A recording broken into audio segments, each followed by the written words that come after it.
أرسته زينا سب بحيل زيكونس بحلنا أيو كجزاء زلوا خبلو باتريارك أرثوذكساوي توهادو بيت كريستيان إثيوبيا بتو أبونا ماتياس قليتهم أب زوبا سمين معراب وردا تحتاي قرارو فولي بوتا ما يدمو تبايلو زفلت معقوبة مزابلتي بسنك حسام من أبرا تميتن سقين كلتا وجنات يوتهم كحلف كم زخالة تقليتهم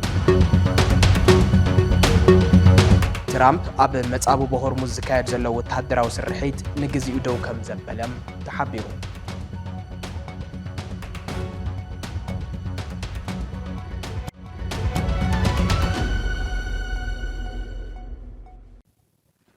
سلام تعنا هابلي كبراتن كبرانن ازي اغلغلوت فنوه تግራይ TBS ቴሌቪዥን ካብ TBS ወርቃዊ ዝመሓላለፍ ዜና ብራኸ ለምወን ከም ወትሩ እዋናዊ ሓበሬታታት ሒዙ ቀሪብሎም ንሎሚ ሚያዝያ 28 2018 ዓመተ ምህረት ድማ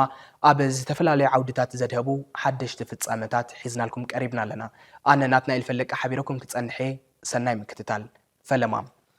سب بحيل زيكونس بحلنا أيو كجزاء زلوا كبلو باتريارك أرثوذكساوي توهادو بيت كريستيان إثيوبيا بتو أبونا ماتياس قليتهم أتوم هايمانتاو بون زيز بلو عامتاوي ملو قبائي قدوس سينودوس أرثوذكساوي توهادو بيت كريستيان إثيوبيا لو معلت أبز تجمر الأوانم قدوس باتريارك أبت مخفت مدرة كم زبلو قويتانان أملاقنان مدحينتنا إيس كريستوس بمسكالة بيلون دك سبات مسفت أريو أب متعراق زرقبو عوت بمذكر كأندت الأخوة بيت كريستيان نزي مستر عرق أن سلامن نعلم واجب مخانو قليتهم مرحت هايمانوت تلأخوهم بقبوك فتسمو سلازي كالو قنا مسارحتات عالم كم زخونو زقالتو اتهم ابوم حزد ما اب عالمن اب هاقرنان مفلاين قجتن كم زي سعبه قليتهم اللهم كلهم وقنات كلو شقرات بسلامن بسلاماو مقدن كفتحون ملقتهم دما اما حلاليفهم اللهم توسق لنا اسم توالت እግዚአብሔር ዓለም በክርስቶስ አናስዮ ኃጢአቶሙ وإنصرو جيجايومو ورسي لايلين قال سمرتو وهابن ملكته ساحلو هاجرن بحلافينت يتركباچو بلايلاوي بمايكلاوينا بتاحتاوي مواقر ያላችሁ የምትኖሩ የምትገኙ እንደዚሁም አማራጭ ሐሳብ አለን ብላችሁ የምትንቀሳቀሱ ለሂቃና ሀገር ሁላችሁም እግዚአብሔርን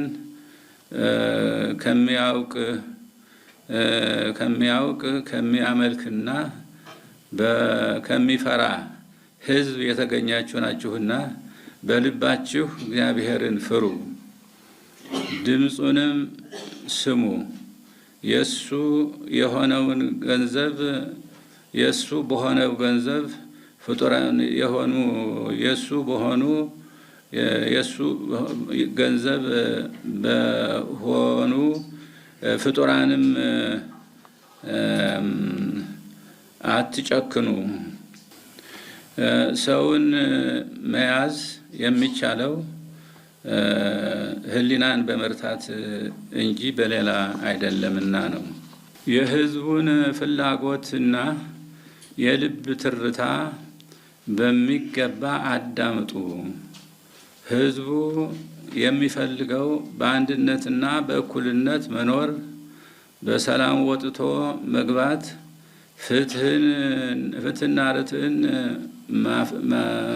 ማስፈን ለኑሮው የሚበቃው ምጣኔ ሀብትን ማግኘት የእምነት ነፃነትና እኩልነት መረጋገጥ እና የመሳሰሉት ናቸው ህዝቡ እነዚህ ከተሟሉለት ተደመጠ ማለት ነው ከተደመጠ ደግሞ እሱም በበኩሉ ያደምጣል ይከተላልም ስለሆነም ለሁሉም ልጆቻችንና ወገኖቻችን የምናስተላልፈው ወቅታዊ ጥሪ ሁሉንም ችግሮቻችን በሰላምና በሰላም ብቻ ለመፍታት ተባበሩ የሚል ነው ከዚህ ውጪ የሚደረገው አማራጭ ሁሉ ለዘላቂ ሰላማችን አይበጅም እንላለን። ኣብ ዞባ ሰሜን ምዕራብ ወረዳ ታሕታይ ቆራሮ ፍሉይ ቦታ ማይ ድሙ ተባሂሉ ዝፍለጥ መዕቆብ ተመዛበልቲ ብሰንኪ ሕሰም ናብራ ጥሜትን ስቃይን ክልተ ወገናት ህይወቶም ክሓልፍ ከም ዝኽኣለ ተገሊጹ። እዚ ዝገለጸ ኣካያዲ ስራሕ ጽላል ሲቪል ማሕበረሰብ ምዕራብ ትግራይ ምስግና ዘርኡ ንትካልና ብስልኪ ኣብ ዝሃበና ሓበሬታ እንትኸውን እቲ ኩነታት ሕሰም ተመዛበልቲ ቁልጭ ኣቢሉ ዘርኢ ኣካል ሰላሕታዊ ጽንተት ከም ዝኾነ ገሊጹ። ሻድሻይ ክረምቲ ዝጽበየ ዘሎ ተመዛባላይ ብምኽንያት ፖለቲካዊ ቅልውላዊ መሪሕነት ትግራይን ዕዮ ገዝኡ ክፍጽም ዘይከኣለ መንግስቲ ፌደራልን ሕዚ እውን ምስ ሞት ቆጸሮ ሒዙ ይነብር ከም ዘሎ ብተደጋጋሚ ዝተገለጸ ኮይኑሎም ምስ ምስግና ዘርኡ ዘካየድና ናይ ስልክ ጻንሒት ተኸታቲልና ንመለስ። ጽቡቕ ያው ሽሞይ ምስግና ዘርኡ ይበሃል ናይ ጽላል ሲቪል ማሕበረሰብ ምዕራብ ትግራይ ስራሕ ምካሄድ እየ። እሺ ያው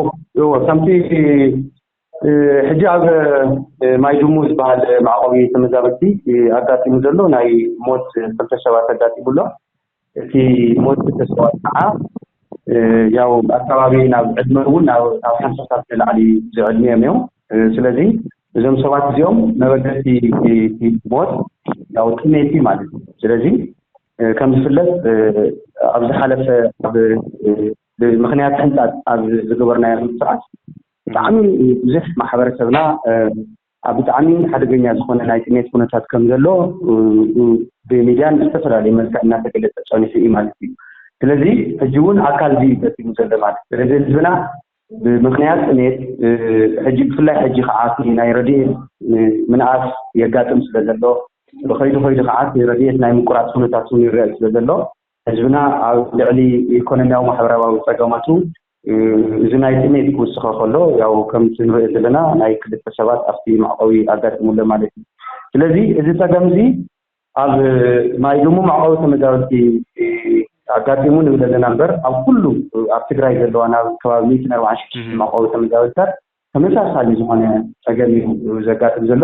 ኣብ ኩሉ ሞተሎ ማለት እዩ። በብመዓልቱ ብዙሓት ተመዛበልቲ ካብ ኣይዲፒ ላቀብረና ኣብ ዘለና ሰዓት ኢና ንርክብ ዘለና ማለት እዩ። ስለዚ ብፀገም እዚ ብጣዕሚ ሓደገኛ ዝኾነ ፀገም እዩ ገጢሙ ዘሎ። ስለዚ ምስቲ ናብ ክረምቲ ኩነታት ምምፅኡ እውን ተመዛባሊ ዝለዓለ ጭንቀት ናይ ስነ-ኣእምሮ ምቁራፅን ገጢምዎ ዘሎ። ስለዚ እዚ ክፍታሕ ተኮይኑ ከዓ እቲ ቀሊሉ እቲ ሓገዝ ምሃብ ጥራሕ ዘይኮነሲ ነቲ ህዝቢ ናብ መረቦት ብቅልጡፍ ቅድሚ ክረምቲ ክምለሰሉ ናብ ዝኽእል መንገዲ ክመፅእ ክኽእል ኣለዎ ማለት እዩ። ስለዚ ከም ትካል እውን ንሱ ኢና ኣውዒት ዝገብር። ስለዚ እዚ ህዝቢ እዚ ብቅልጡፍ ብውፁፅ ናብ መረቦቱ ክምለሰሉ ዝኽእል ኩሎም ዓይነት ነገራት ክግበሩ ክኽእሉ ኣለዎም። ኣብዚ ጉዳይ እዚ ትምልከቱ ኣካላት ብዕቱብ ክሰርሑ ከም ትካል ንፅውዕ ማለት እዩ።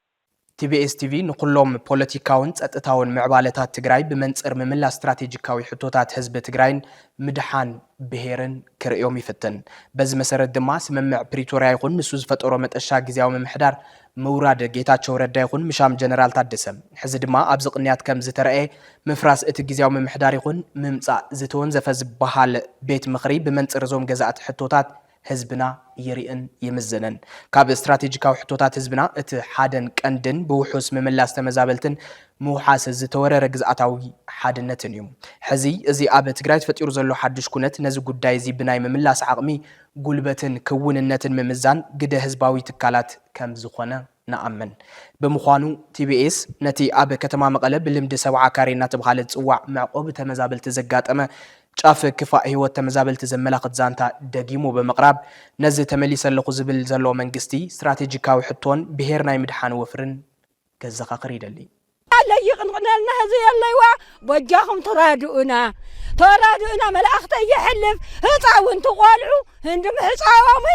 ህንዲ ምሽላማሚ ህንዲ ትምህርታሚ ደራር ዝብ ኮይኖም لك أويات وني دكم لك نبعت وني درق لك لب وني دندن لك تصفى وني بنن لك هيوت ون يمرر لك عندبت وني عصو أي بدله أي قدله أي كساسي تخسسه أبنور هيوت سرع من نوابر انزنا برهزبي مع توريدقو أمين السقل مرحتو تسوي مرحتو خونز قبرهم بصاتو نسات من تليومس دحان كفا أي متسأنيلو كيف قروه زف قرم كي قبرلو زقبر اللهم بوليتيكا نياتاتو أم ميزانو ما يترخبون أب معلوم أيو علون أب تسويت ክልቲት ወገኖም ኣይተገነዩን ንዝኣመኖም ኣውሪሮምዎ ንዘኽበሮም ኣኽቢቦምዎ ንሱ ህይወት ድሕሪ ኩናት ከጣጥሕ ኣብ ዱርን በረኻታትን ላዕልን ታሕትን ትብል ንሳቶም ኣይሓለይሉን በታ ዝፈተዎም ኣይፈተውዎን በታ ዝሓሰበሎም ልክዕ ኣይሓሰብዎን ወይ ድማ ብኻልእ ቋንቋ እንተወሓደ ካብ ዝኾነ ዓይነት ጸላኢ ሕዚ እውን ይኹን ኣብ ቀረባ መጻኢ ከናግፍ ዝኽእል ስልቲ ይኹን ስትራቴጂ ኣይሓንጸጹን እዚ ብምዃኑ ድማ ዓዲ ሰላም ኣሎ ደቡ ኣብ ኢድ ሓላወሎ ኢሉ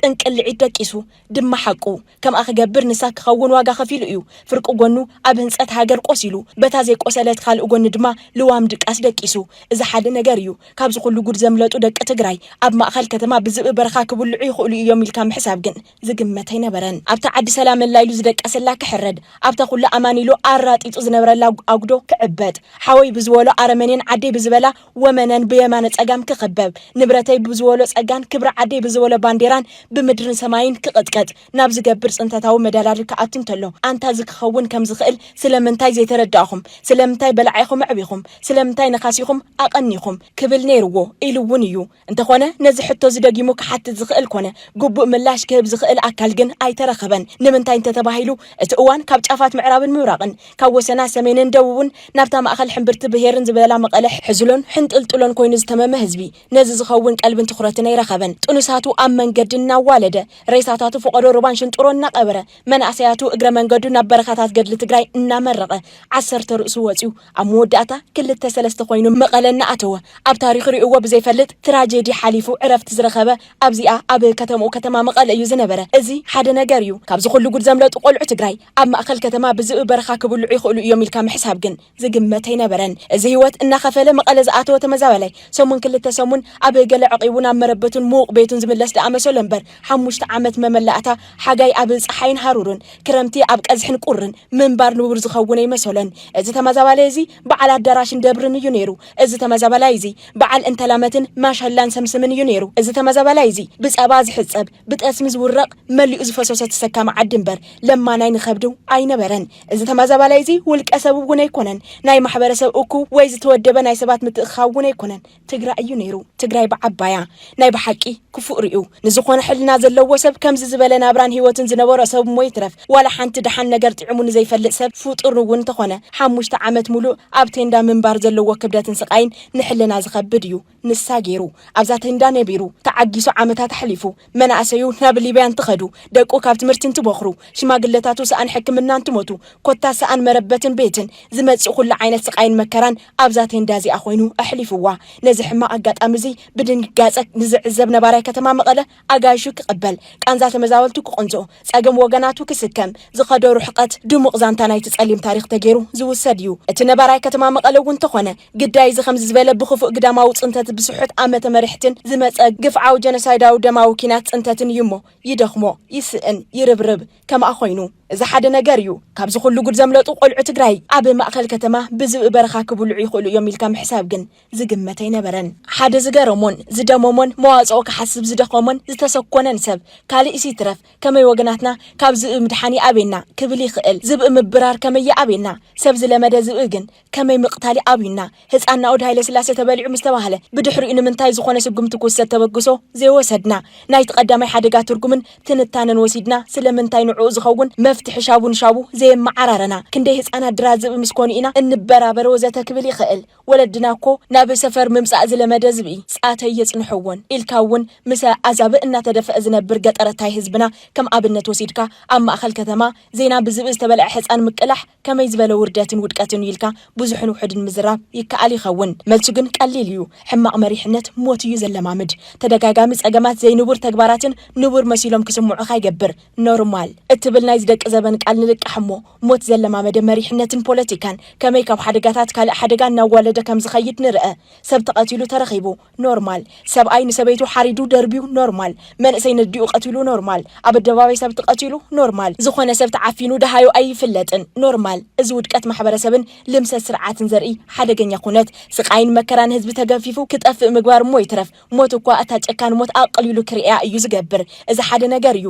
ካብዚ ኩሉ ጉድ ዘምለጡ ቆልዑ ትግራይ ኣብ ማእኸል ከተማ ብዝብ በረኻ ክብልዑ ይኽእሉ እዮም ኢልካ ምሕሳብ ግን ዝግመት ኣይነበረን ሕዚ ኣብ መላእ ትግራይ ብሓፈሻ ብፍላይ ድማ ኣብ ልዕሊ ተመዛበልቲ ትግራይ ጋጢሙ ዘሎ ክትዛረቦ ዝኸብድ እንኮላይ ናይ ዝብ ሓደጋ ዝሓዘ ክፉእ ኣጋጣሚ መፍትሒኡ ኣዕሪ ቀሊል እዩ ሰብ ዓዲ ዓድን ዓራትን ሰብ ዕርፍን ነዊትን ሰብ እንተላመትን ይሕይትን የሞ ናብ መረበቶም ይመለሱ ኣኸለ እንተኾነ ምምላስ ዞም ተመዛበልቲ ሕዚ ፖለቲካዊ ኮይኑ ኩሉ ሓይለለኒ አንደበተለኒ ዝብል ነናብረውሑ እናወጠጠ ሰገን ትግራይ ብዝብ ተበሊዑ ከሳብ ዝውዳእ ዝጽበ ዘሎ እዩ ዝመስል እቲ ተመዛባላይ ገሊኡ ሕማም ገሊኡ ተስፋ ምቁራጽ ገሊኡ ኣራዊት ገሊኡ እውን ካልእ በሊዑ ምስ ወድኦ ናብ ሕሞራ ይኹን ካልእ ዝተወረረ ቦታ እንታይ ኢኻ ክትምልስ ንመን ኢኻሲ ናብ መረበቱ ክትምልሶ ዝብል ሕቶ ነገረ ጻጽዮም ዝርዩ ኣካላት ዘልዕልዎ ሕቶ ኮይነሎ እዚ ኩሉ ከም ዘሎ እንተሎ ኣማኢተ ሸሓ ሰራዊት ቀሪበ እትብል ዓዲ ግን ድማ ብኣባላት እቲ ሰራዊት ጠሚና እንትትበሃል ትሰምዕ ቁጥሩ ዘይንዓቅ በዓል ሙያ ጥዕና ዘለዎ ዓዲ ሓኻይማ ገዲፎማ ዝኸዱ ብሄር ኮይና ከም ዘላ ትሰምዕ ኮናትል ወርቂ እትሸይጥ ዓዲ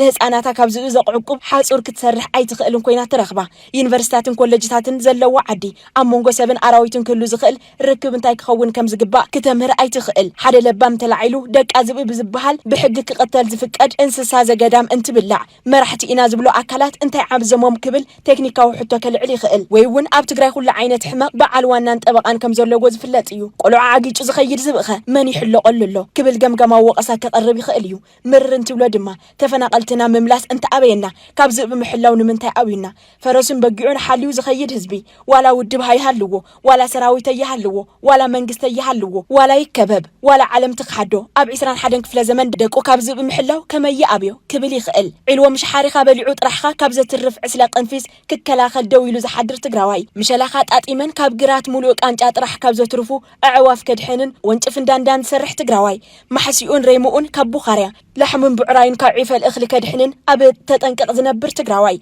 بقيلوح أخلو كاب مجتلان في حيران دوره كاب شلان مجتلان كدحن أبد دوغل تسقيلو حلوا سقيلو زحق تقراوي حدرو كاب أريت ورقي دم بكفتو كاب حماق طماتي تخلاخيلو كاب زمن ناب زمن زتشجاجر حزبي لو مدوقو بزبن تبلعو مدما بجزينا بكتما آتيو عرافي دوتيو حنتي هكتار أبزي شفنا قط تحبي أزوع الزبن درتا توسخ سقاين نوتات تفناقلتي تقراين تخون جوز تقراي كوفيلو أبد كوفي هاوس قطنو عشان ترزوع الكسانة كبيرة خبو إلكا نفس تفتاش مقبار وون حدا نجاريو إذا نفتقدم قبل زقمتنا يحق يزمل لسلنا حماق مريحنت موت يزل مامد تدقاقا متساقماتن زي نور تكباراتن نبر مسيلهم كسمعو خاي قبر نورمال اتبلنا يزدك زبانك قال ناي هوتنا اتازل عالت قوانقا خدكون يزقبر إذا حدا نجاريو كابز خلو قد زملت وقول عتقراي أما أخل كتما بزق برخا كبلعو يخلو يوم الكام حساب جن زقمتين برن زلاق مفتح زقم إزقم كيفت أرمقبار يونيرو يستعدلو هزبتات مرحتم زغورو ويو اتقصيلو زمص زلاق مفتح كخون زنبرو اتصقم مستفطره قلطيف كفتحنك وحاو زغبر ناي قال سلسلت مكياديو نيرو نمدرخ زمطن بقعت تعدلو مرحتي نسو يوم زغبرو از مخان زاويوم اب جمت حفاش كركبو زي كالون مرحتي دما انتنا اسه حزبو موت كيلمامد نورماليو كيبل زغبر دنقاص كفطرلو متغبئ ابنت بحنت قمما مرزي عذاب تግራይ مودا زخل تمرامر يزبل بعلميا بزب استبلعت حفتون قالن حكيمو خالق جزيون اندحر بزب تنخيسهم تلونا حكمنا وصقوم يلو كفيليت قرشي كاب ريسبشن تقبلو نابز عرفولو كفلاتيو زدقس دكتور تግራይ كم من تفطره اتصطتا تግራይ كخبر ييلو كلاشن كوب እናወጥ አወጥ ازوع البوليسن ملشان تግራይ ህፃውንቲ تግራይ بزب تبليعم حديرهم انت تبهال حرركم تريلو نابز عكاره خيدو نمشفات كمي حموتو فسسه زب سبليعو حديرو سمعه بوليتيكانيا كما يبيلو ابدبايو يصو عرسو خطف زي تغلاغله حدا قلعه تግራይ كند تግራይ دو يكونن حنت د تግራይ معره تግራይ دو يكونتن نمنتاي موت تلماميدكا حزب خاون نسو خلمامت تجبر زبلو حتتات نمورال ود تግራይን ኣብዚ ዘመን ብህይወት ንዘለና ኩላህና ተጋሩን ክቀርብ ዝግባ መሪር ሕቶ እዩ እዚ ሕቶ ወጣር ሞገትን ህይወትን አለን ንዝብል እዩ ንዓደ እየዝሰርሕ ንህዝብ እየዝሕልቕ ንዝብል እዩ ንሞትን ጽንተትን ተራሒዙ ዘሎ ዘላቕ ፍታሕ እንተ ዘይተረኺቡ ነቲ ጽባሕናቱ ዕጻውን እዚኣ እኽትከውን እትኽእል ሓይሊ እዩ ናብ ረግረግ እናተውሓጥካ ቃላይ እናሰምጠምካ ኩሕልት ትኳሓል ዝገብር ሃተምተም ከመይ መስሐቕ መደምደምታ ከም ዘለዎ ኣብ ስምዒት ሓዘን ኮይንካ ክዝንቶ ዝኽእል እዩ ስለዚ ማን እዩ እዚ ሕቶን ወጣር ሞገትን ነቲ ህይወት አለን ዝብል እዩ እቲ ውላዱ ብዝብ ቀትሪ ዝተመንጠለ እቲ ሕዝውን በላዕ ነፍሲ ተጎዝጊዙ ዝሓድር ዘሎ ክፋል ማሕበረሰብማ መግለጺኡ ለካ ኣውያትውን ይደክም እዩ ዝብል እዩ ለካ ንብዓትውን ይደርቕ ለካ ልብውን ይድንድን እዩ ዝብል እዩ ለካ ተስፋውን ይበንን ለካ ህይወትውን ይመርር ዝብል እዩ ለካ እንደበትውን ይዕጾ ስኽ ትብል ሰላም ንትግራይ مفراس جزياوي من محدارن مملاس نبار بيت مخرن أب تجراي حدش بوليتيكا ومعرف زقفة تاريخ أو مدرك كم زقنا يقلت اللهم تمالي أبزو على جوباين دكتور دبرتشون جبر ميكائيل بريزيدنت جيروز مرز نبار بيت مخري بسم مع بريتوريا مسيرة كملة زي كأله حتى هزبين مملاس علامة زجبر مخانو ክግለጽ ውዒሉሎም ሓዱሽ ፕሬዝደንት ትግራይ ዶክተር ደብረጽዮን ገብረ ሚካኤል ነዚ ታሪኻዊ ዝበሎ ናይ ለውጢ ምዕራፍ ክመጽእ ዝተቃለሱ ዘመስገነ እንትኾን እቲ ለውጢ ብቕንዕና ክረአ ከም ዝግባእ ገሊጹሎም እዚ ከምዚ ኢሉ እንተሎ እዚ ለውጢ እዚ ብቐጥታ ናብ ውግእ ዘእቱን ንትግራይ ዳግማይ ሓደጋ ወሊዱ ናብ ጽንተት ዝወስድን እዩ ዝብል እውን ብዙሓት እዮም ፕሪቶርያ ኣብ ቅድሚ ዓለም ዝተፈረመ ድሌትን ረብሓን ኣደራደርቲ እውን ዝሓዘ እዩ ብዝብል ኩሎም ፀገማት ኣብ ትሕቲ እዚ ስምምዕ ዝኾንካ ክፍትሑ ድፊእ ዝገብሩ ወገናት እዚ ናይ ሕዚ ፍጻመ ከም በሪ ሓደጋ ይርእይዎ ኣለዉ ሕዚ ዘሎ ጭቡጥ ዓቕሚ ድልውነትን ህዝባዊ ድልዳለን ንኩናት ኣይኸውንን ካብ ዝብል መደምደምታ ክሳብ እቲ ሰላም ዘላቒ ሕርያ ህዝቢ ትግራይ እዩ ዝብል ሓቂ ዝሓዙ ወገናት ምምፃእ እቲ ብፕሪቶርያ ዝፈረሰ ቤት ምኽሪ ይቃወምዎ ኣብ ዙርያ እዚ ንልሂቃን ተጋሩ ኣብ ክልተ ዝመቐለ ተረኽ ዘድሃቡ ርእቶታት ከም ዝስዕብ ወዲብና ብምቕራብ ክልተ ኩርናዓት ፖለቲካዊ ዛዕባ ከነሪአኩም ፈቲና ኣለና ተኸታቲልና ንመለስ ስልጣኑ ክሳብ ዘይለቐቐ ውረድ ናይ ዝብል ስጉምታት ብስፍሓት ክኸይድ ውረድ ብኣኻይን ምርሓን ብኣኻይን ግዝአን ኣይንመሓደርን ሓደ ክልተ ብምልክነቱ ዝሸሞም ምስለኛታት ብምልኦም ኣብ ስራሕ ከይኣቱ ናይ መላእ ህዝቢ ጉልበት ሒዝካ ክግበር እዩ ሰለስተ ብክሕደት ብምልክን ብብተናን ዝወሰዶም ውሳነታት ብምልኦም እውን ከይትግበሩ ክንሰርሕ ኢና ከይፍፀሙ ማዕበላዊ ህዝባዊ ሰልፍታት እውን ብጥንኩር ክቆፅሉ እዮም እቲ ነገር መጨረሻ ክሳብ ዝበፅሕ ማለት ውዕል ፕሪቶርያ ከይትግበር ቀንዲ ዘሕንኩሉ ዘለዎ ኣካላት ቁፅሪ ሓደ ሃርድ ላይነር ሕወሓት ዝበሃል እዩ ቁፅሪ ክልተ ዓዲ ካልእ እዩ ቁፅሪ ሰለስተ 4 ኪሎ ውዕል ፕሪቶርያ ክትግበር ዝደልዩ ዘለዉ ይውሓዲናስ ኣብ ኢንትሪም ዘለውን እቶም ዌስተርን ስቴትስ እዮም ኣነ ክሳብ ዝርደአኒ ማለት እዩ خلينا نقرفوا احنا حس تقرأ نقول لنا أكلنا وركلنا هفتلنا سليتلنا أنا عالم ترفينا وإذا أجرنا مدحنت كين أتو تتكوس كين أتو ونقول حصر كون كيدنا هذا الله بعلى حصير بزي أبو قب حصير كم أخ قبل أي بزانا بس أقول لنا هذا دس ولا نجر تهزبي أبالي حكمنا تخليهم يلنايلو حقو يتهزبي أبالي أنا يكون أزور نبل زلنا حق زاربي دلي جن نصوص قوات ورسرعات يقولون نفتو نطلع عبل علو تسعنا سرعات يزلو بتوم وردا وجزع زلو سبات اندحر بحق الحزب زي قال قولوا خوينهم بات مسرح خيدهم يوصو انا اللوي اللي ازامنكم تعيات اللوي اللي ازامن جن وتحبر السب زقاطر مسكونو طرح يزرغاغص خالي مرغاغص منقد يبلي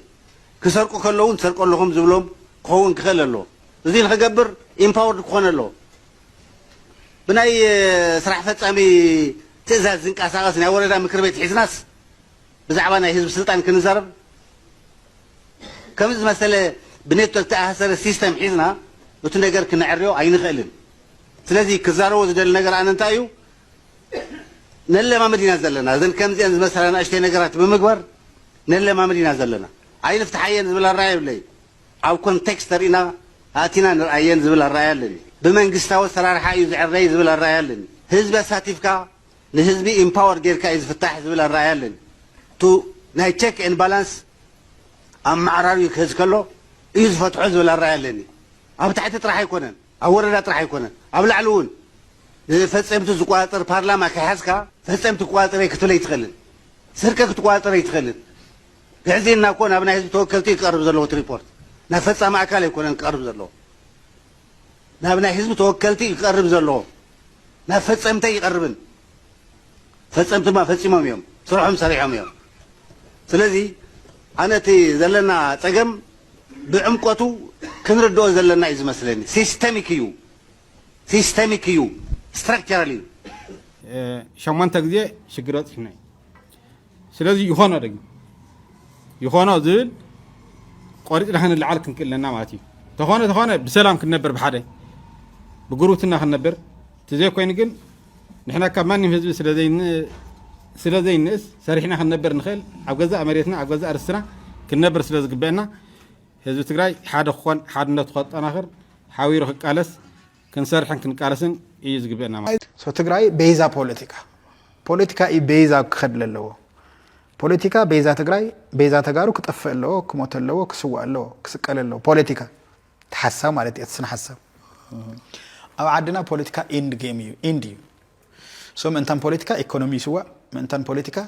ማሕበረሰብ እሴት ይስዋዕ ምእንተ ፖለቲካ ሰብ ብህይወቱ ይስዋዕ ምእንተን ፖለቲካ ኩሉ ነገር ኮምፕሮማይዝ ንገብር ማለት እዩ ኣይትጠራጠር ይብለካ ኣለሁ መንግስትና ዝመለስና ኣላ መዓልቲ ቤት ምክርና ዝተመለሰ መዓልቲ ኩላ ስርዓት ትሕዝያ ሕዚ ምንም ዘዋፅእ ካልእ የብልናን መንግስትና ክምለስ ኣለዎ ቤት ምክርና ክምለስ ኣለዎ መንግስቲ ኮይነስ ናመራ ኮነ ነይረ ፕሪቶሪያ ምሳኻ ክደራደር ተኮይነ ኣፍርሶ ኢሉ ንሺ ለማን ተህልውና ህዝቢ ኢለ ኣፍሪሶ እውን ክገብር ይከኣለን ስለዚ ዝመኸተ ክምራሕ ተኮይኑ መንግስቲ ክምለስ ኣለዎ እቲ መንግስቲ እዚ ብምኽንያት ፕሪቶሪያ ኣይፈሪሱ ብኻሊእ ምኽንያት ምንም ኣይፈረሰን ሪስቶር ትገብር መንግስቲ ካምበር ህዝቢ ትግራይ ዘፍርስ ካልእ ኣጀንዳ ሒዝካ ትመጽእ ሞታ ናይ ስልጣን ዛር ሕዝቡኒ ኣይሰደደትኩም ታይል ተዛዝህ መዓወትኒ ናየን ብልምዓት ድዩ ካብ ኩናት ዲና ዓሪፍና ንፈልጥ ኮይና ለሚዕና ዲና ፀጊብና ዲና ሓዲርና ንፈልጥ ኮይና ካብ ምሕኻኽ ዲና ዓዲ ውዒልና ንፈልጥ ኮይና ተወለዶ እዚ ነቂሑ እዩ ታይሃም ትገብሩ ይፈልጥ እዩ ኩለን ታይሃም ትገብሩ ይፈልጥ እዩ ሶም ወለዶ ብሙሉእ ኢኹም ላንጠውጠውኹም መፂኹም ወለዶ ሙሉእ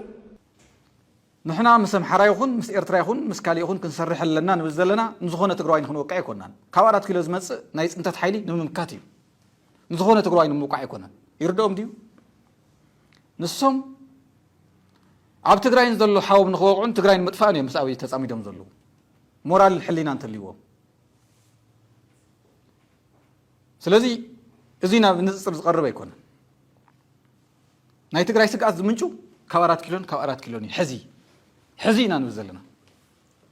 ካብ ኣምሓራ ክልል ኣይኮነ ካብ ኣስመራ ኣይኮነ ካብ ካልእ ኣይኮነ ስለዚ ተመሳሳሊ ስግኣት ዘለዎም ህዝብታት ክሓብሩ ግድን እዩ ስለዚ ህይወትካ ድሕን እናበሉ ምስ ኣፅናተይ ውግእ ዘዋልዱ ዘለዉ ኣካላት መንእሰይ ህይወትካ ድሕን ዝውግእ ዘይወግእኻን ነዲኻ ገዲፍካ ያኸይድ ይድፈርዋ ንሓፍትኻ ድላዮም ይፃወቱላ ውፃእ ገዲፍካ ይኸይድ ትግራይ ናብ 4-5 ክልላት ትመቐል ውፃእ ይወግእኻን ናይ ብልፅግና ልሳን ኮይኖም እዮም ዝሰርሑ ዘለዉ ሕዚ ኣብይ ዓይኑ ኣብ ትግራይ ዲኒ ኣብ ኤርትራ ኢልና ዓርስና ንፈትሽ በቃ ናይ ገምጋም ሕዚ ኣብይ ቁፅሪ ሓደ ክገጥሞ ልደሊ ሓይሊ ትግራይ ኣይኮነትን እዚኣ እያ ኢሉ ልከራኸረን ሰብ ይምፃእ ነውግዕ ፀገም ይብል ሕዚ ናይ ኣብይ ቁፅሪ ሓደ ታርጌት ኤርትራ እዩ ዓሰብ እዩ ቅድሚ ሕዚ እኮ ፀላኢ ብቅድሜና ድሕሬና ነይሩ ከም ዞባ ምብራቅ ቅድሜና እውን ብልፅግና እኒአ ብድሕሬና እውን ሻዕብያ ነይሩ ሕዚ ተነኣሰ ብቅድሜና ጥራሕ እምበር ብድሕሬና ፀላኢ የብልናን ሕጂ በቲ ህዝቢ ንህዝቢ ብዝተገበረ ርክብ ማለት እዩ ህዝቢ ንህዝቢ ዝርክብ ያው ተነኣሰ ድሕሪና ስግኣት የብልናን ስግኣት ዝኒአና ቅድሜና ጥራሕ እዩ ከብ ነይራ ማለት ናይ ትግራይ መሬት ሻዕብያ ሒዝዎ ከም ድሌትካ ሓደስካ ህዝቢ ዛላንበሳ እኳ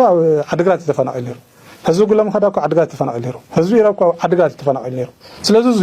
ናብ በረቦቱ ምምላሱ በቲ ዝተገበረ እስካብ ሕዚ ዘሎ ውፅኢት ያው ተነኣሰ ናብ መረቦቱ ተመሊሱ ክሓርስ ከልመ ያው ኣብ ገዝኡ ክነብር ካብ ኬንዳ ወፂኡ ዘኽእል ኩነታት ተፈጢሩለት እዚ ኣብዛ ምስምስ እዚ ኣውሽጢ ኣቐዲመ ኣነ ልንፀፍ ኢልካ ንምንታይ ኢኻ ስኻ ናብቲ ድፋዕ ተኣቱ እዚ ኤርትራ ዓርሳ ዝኸኣለት ዓዲ ዓርሱ ዝኸኣለ መንግስቲ ዓርሱ ዝኸኣለ ሰራዊት ዘለዋ ዓዲ እያ ስለዚ ዓርሳ ትከላኸል በቃ ናይ ባዕሎም ኣጀንዳ እዩ ክውቅዑ ክውረሩ ሕማቅ ክበፅሖም ገለ ኣይደሊ ኣነ ኢን ፕሪንሲፕል ኣይድግፊ ሉኣላዊ ዓዲ እዩ ክድፈር የብሉ ግን ከዓ ምእንተ ኤርትራ ኢሉ ልመውት ትግራዋይ ሕዚ ኣብዛ ሕዝኒኣ ትግራይ ውሽጥስ የርእኻ እግዚኣብሔር የርእኻ ናይ ዓርስና መዓት ጉዳይ መዓት ነዃል ከይደፈናስ ምእንተ ዝኾነ ዓዲ ሉኣላውነት ኢልና እንደገና ዋጋ ክንከፍል ኣነ ይርአየኒ ማለት ብጣዕሚ እዚ ጫፍ ዝወፅሐ ግርህነት እዩ ስለዚ ኣብይ ምስ ኤርትራ ዘለዎ ጉዳይ ክውድእ እንተኮይኑ ንሕና ኢድና ይንእቱ ኣይንሳተፍ ኣይንሓግዝ ምስ ሓዲኦም ሳይድ ኮይና ኣይንወጣወጥ በቃ ድኽነትና ንግበር ኢድና ንስሓብ ህዝብና ንርአት ተመዛባላይ ንቐልብ ወይ ቅድሚ ወርሒ ደኾነ ሕፃፂልና ወይ ንብል ነበርና ጠሚዩ እኮ እዩ ምስቶም ዕድመ ልክዖም ዝተቃለሱ ኣብ ሰራዊት ዘለዎ መራርሓ ብሓባር ኣብ ሓባር መድረክ ኮይና ካብ ኣፍ ሓርገፅ ወፂኡ ዝውድብ እዚ ሻዓ ካብ ኣፍ ሓርገፅ ንንእሽተይ ንሕንቲ ጠምሊጡ ወፂኡ ብዙሕ ቃልሲ ተገይሩ ደገፍ ማለት ደጋዊ ደገፍ ብፍላይ ብሰራዊትና ክመፅእ ዝነበረ ደገፍ ኣብ ጊዜኡ ክመፅእ ስለ ዘይከኣለ ነዊሕ ርሕቐት ከይዶም ጥሪ 15 2017 ኩሉን ክፈልጦ ዘለዎ ናይ ተጋሩ ናይ ጸልማት ማዓልቲ ያይለ ዘምናነ ብሄራዊ ሓድነትና ናብ ወጋዕ ዳጋ ናይ ጉጅለታት መሳርሒ ኮይኑ ዝወረደሉ ዕለት እዩ በቲ ካሊእ ገጽ ሰላማዊ ፖለቲካዊ ቃልሲ ተዓጽዩ ናይ ዕጥቂ ፖለቲካ ዲክለር ዝተገበረሉ እዩ ሓደ ዓመት ኮይኑ ዘሎ ሕዚ ማለት እዩ ያው ናይ ዕጥቂ ፖለቲካ ኦልሬዲ ዲክለር ዝገበረሉ እቲ ልዕሊ ኮረም መራርሓ ማለት እዩ ሶ زعلت زيا ناي ديمقراسي هاوون قتيلا ناي صير ديمقراسي هاو تግራይ بزلا على መንገድ خنبب شفاتون ጉጅለታትን ከም ደስ ወላም ክጎርሉ ተወሰነት ማለት መንግስት ኤርትራ ልዕልህ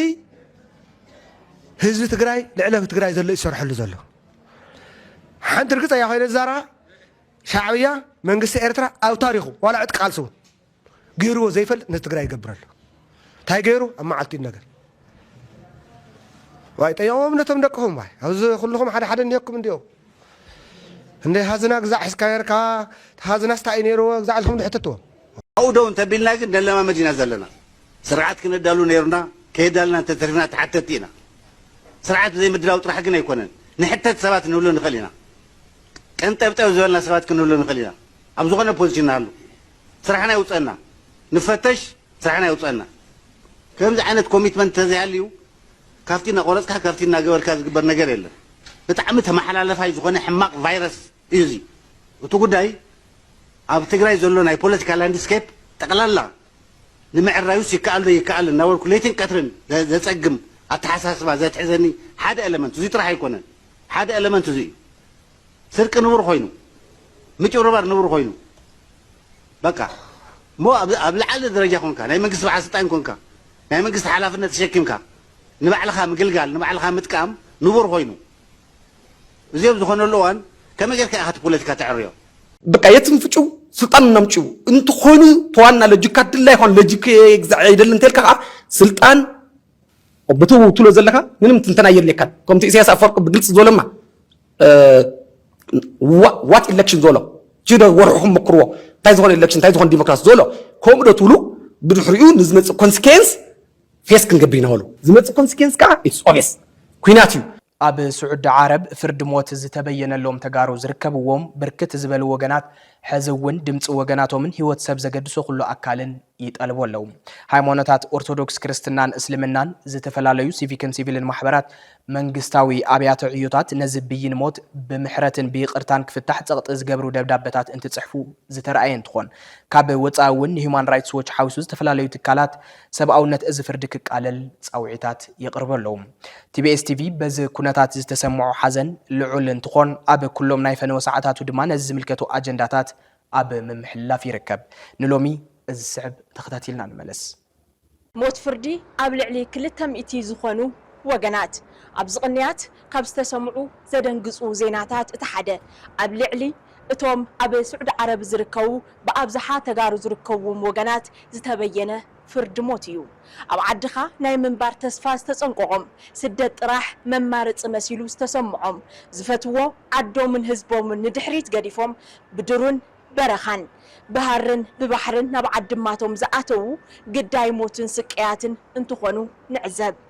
ብፍላይ ሎሚ ኣብ ኢደስ ገርቲ ዝኣተዉ ሰብ ሕልምን ራእን መናእሰይ ብበትሪ እናተቐጥቀጡ ገንዘብ ከልእኹ እንዳተገበሩ ዕለታዊ ንርኢ በዚ ድማ እቲ ብኹናትን ድኽነትን ሳንሳን ዝበለ ህዝቢ ካልእ ተወሳኺ መከራን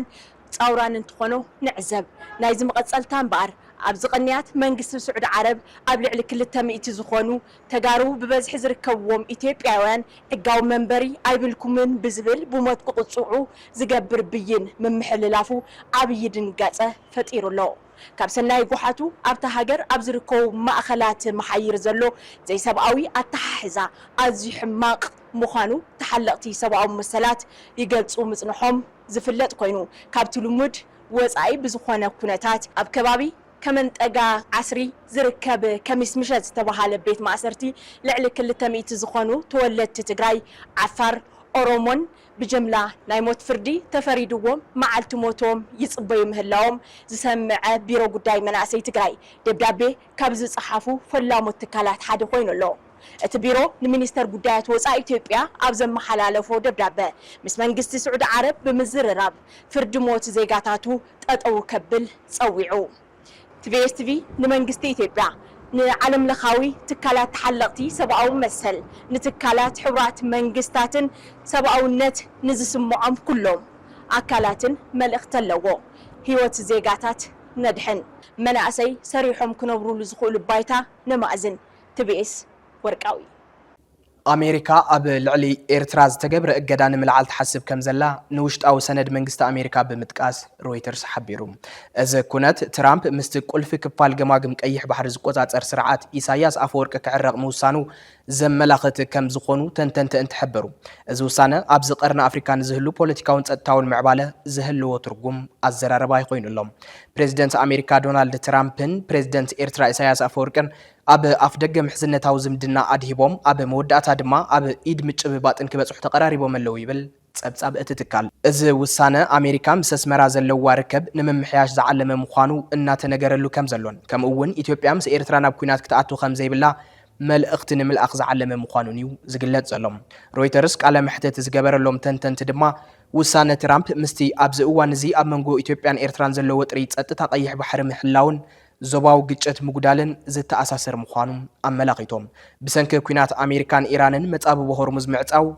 أجد داسنة كأيح بحري زيادة كقول لهن أمريكا أب كأيح بحر زلو وعب للان معكاب مس إيرترا محزنة مرجعة جبروزو السنة مخانا رويترز أبتبو إثيوبيان إيرتران أب كل عكينات كل تشن 10 تجراي كل يوم حبيرو من سميرو من حزب تجراي كم زج أفجفون زذكر كوينم حزد ما بقول أفدق بحري زمدنا كل تين هجرات كم زتبت أسن ببول قوم ذهبوا ونقفتات مرداء كعل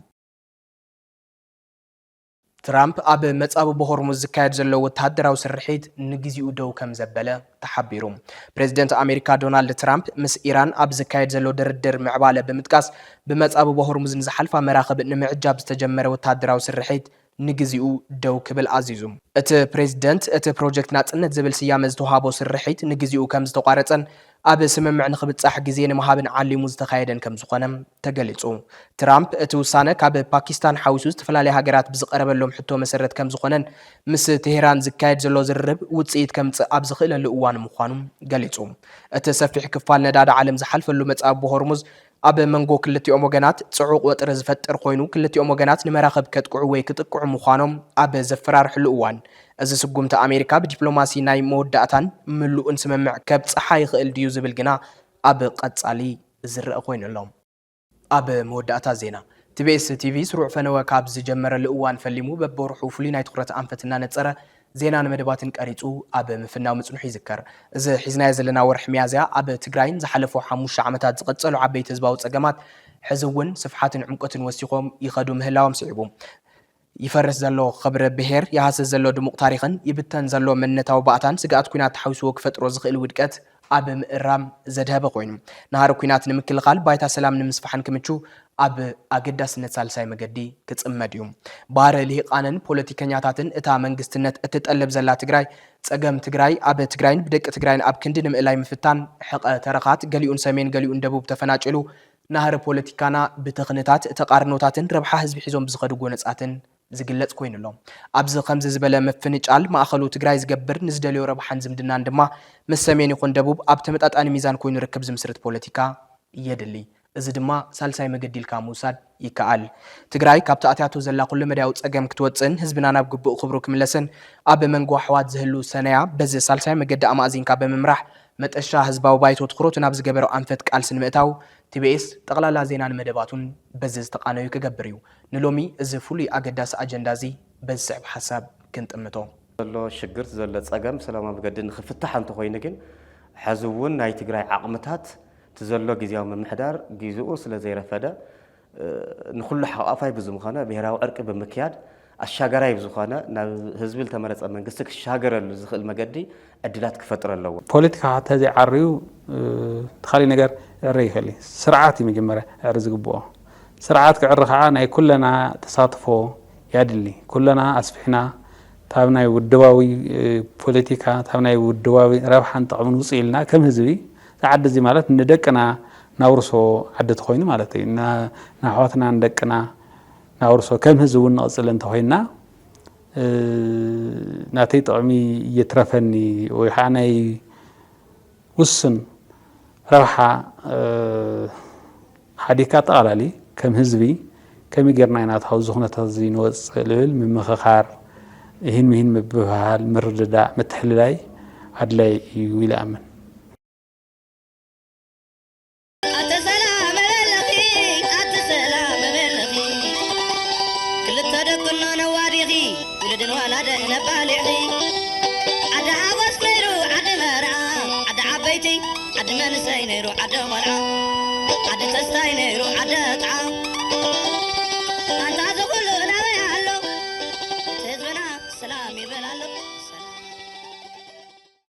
ክቡራት ተመልከትናን ሎሚ ዘዳለናዮም ዜናታት ኣብዚ ከንቢትና ኣለና ምስ ዜናታት ሰዓት ሓቢረኩም ፀናሕ ኩናትና ይልፈልቀ ነይረ ሕዚ ድማ ምስ ዝተረፉ ምድለዋት ቲቢኤስ ቴሌቪዥን ሰናይ ፃንሒት ክኾነልኩም ይምነ ሰላም